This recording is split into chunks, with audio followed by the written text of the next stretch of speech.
तो फाइनली बच्चों हमें क्या मिला, हमें मिला delta x1 is equal to delta 1 delta x not, delta y is equal to delta 2 and delta z is equal to delta 3। ठीक है, अब मैंने बोला कि if delta is not equal to zero, अगर डेल्टा जो है हमारा वो ज़ीरो के इक्वल नहीं है, देन x का वैल्यू क्या होगा, डेल्टा 1 अपॉन डेल्टा, y का वैल्यू क्या होगा, delta 2 upon delta, and z का वैल्यू क्या होगा, डेल्टा 3 अपॉन डेल्टा। तो x, y और z का हमें क्या मिला, यूनिक सॉल्यूशन मिला, एक सिंगल वैल्यू मिला। तो हम क्या बोलेंगे, केस 1 में क्या बोलेंगे, if delta is not equal to zero, if delta is not equal to zero, then system of equation 1, 2 and 3 are consistent and have unique solution. और वो यूनिक सॉल्यूशन कैसे लिखेंगे, x is equal to delta 1 upon delta, y is equal to delta 2 upon delta, and z is equal to delta 3 upon delta. Clear है, यहाँ तक कोई problem नहीं है।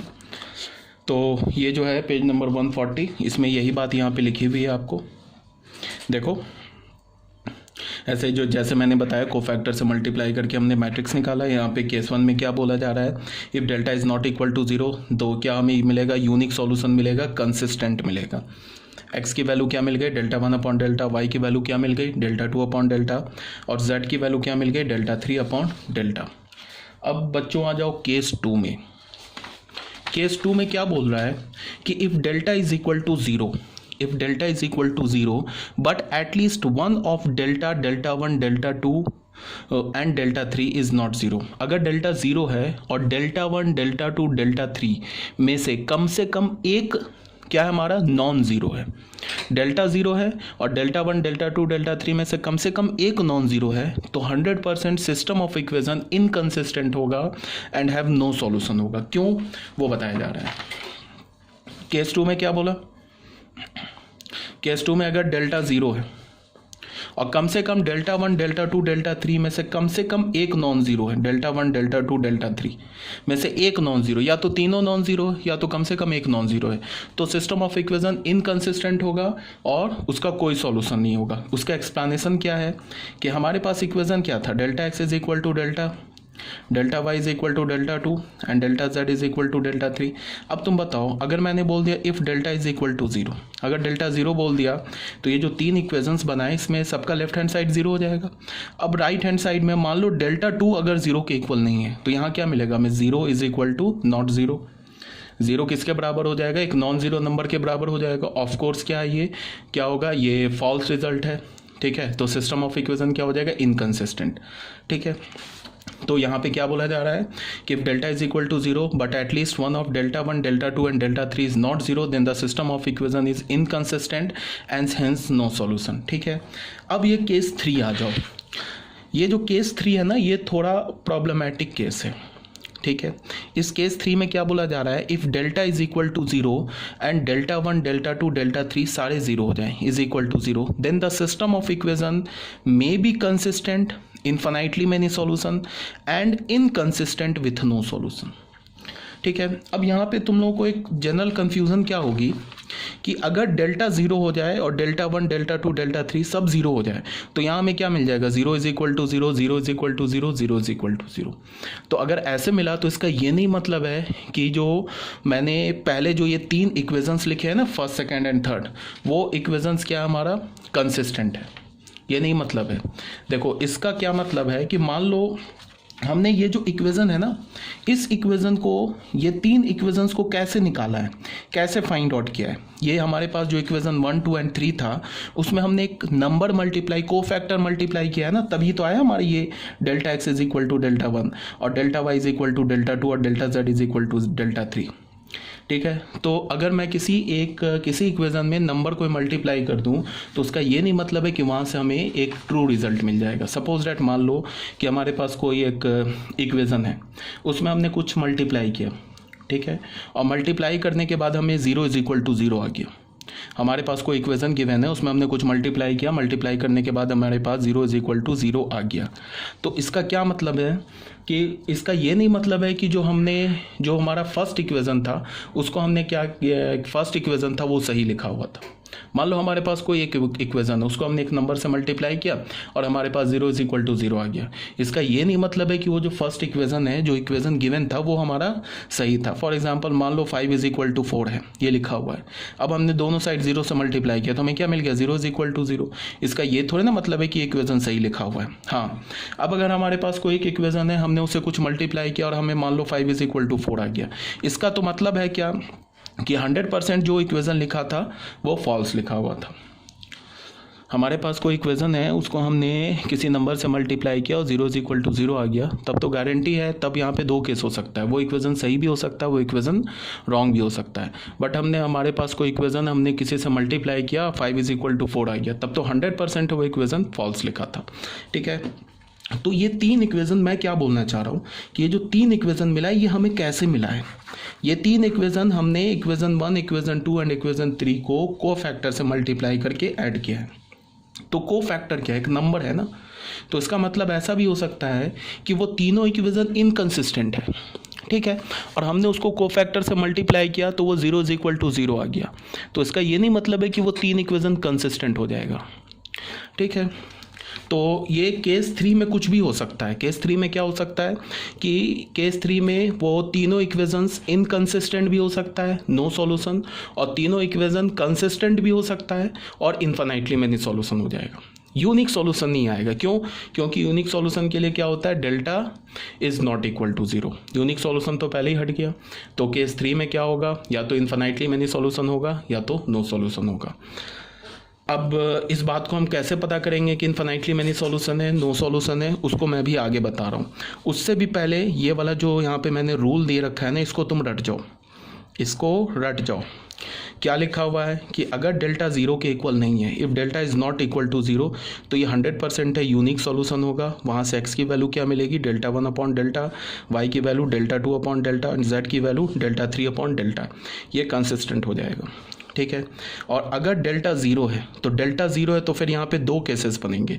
पहला क्या, if at least one of delta 1, delta 2 और डेल्टा 3 इज़ नॉट 0, तो फिर 100% क्या होगा कि सिस्टम जो होगा वो इनकंसिस्टेंट होगा एंड हैव नो सॉल्यूशन।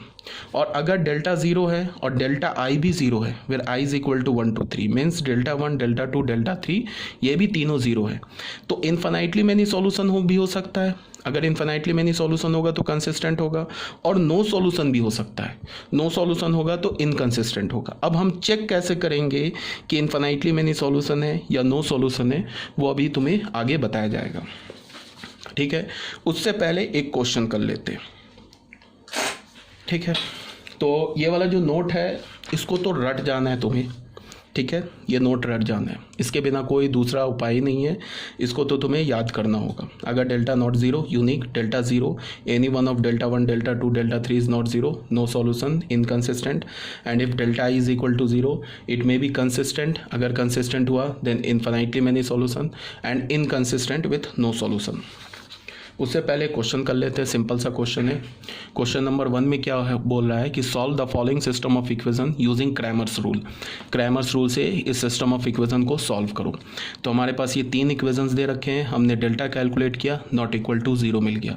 अब जैसे ही डेल्टा नॉट इक्वल टू 0 मिला, वैसे ही हमें क्या पता चला कि सिस्टम ऑफ इक्वेशन कंसिस्टेंट है एंड हैव यूनिक सॉल्यूशन। अब जब हमें ये पता चल गया, फिर हमने डेल्टा 1 कैलकुलेट किया, डेल्टा 2 कैलकुलेट किया, डेल्टा 2 या D2 बोलो या D3 हमने कैलकुलेट किया, ठीक है। और क्रैमर्स रूल से क्या कर दिया, x का वैल्यू क्या हो गया, D1 अपॉन डी या डेल्टा 1 अपॉन डी, y का वैल्यू क्या मिल गया, D2 upon D, and z का वैल्यू क्या मिल गया, D3 अपॉन डी। तो इसमें कुछ ऐसा एक्सप्लेन करने वाली बात नहीं है, कैलकुलेशन है, ये आप खुद ही कर लोगे, ठीक है। ये था हमारा क्वेश्चन नंबर 1। अब बच्चों आ जाओ क्वेश्चन नोट में। इस नोट को समझ लो, ये नोट मैंने क्यों लिखवाया है, ये नोट जो हमारा ये जो थर्ड केस है ना क्रैमर्स रूल का, ये जो थर्ड केस है ना, ये वाला केस जिसमें डेल्टा ज़ीरो है, और ये एक जो केस बन रहा है इन्फिनाइटली मैनी सॉल्यूशन और नो सॉल्यूशन वाला, और ये जो केस बन रहा है इनकंसिस्टेंट वाला, इसी को डिफ्रेंशिएट करने के लिए कैसे समझेंगे। ये वाला केस तो समझने वाली कोई बात ही नहीं है।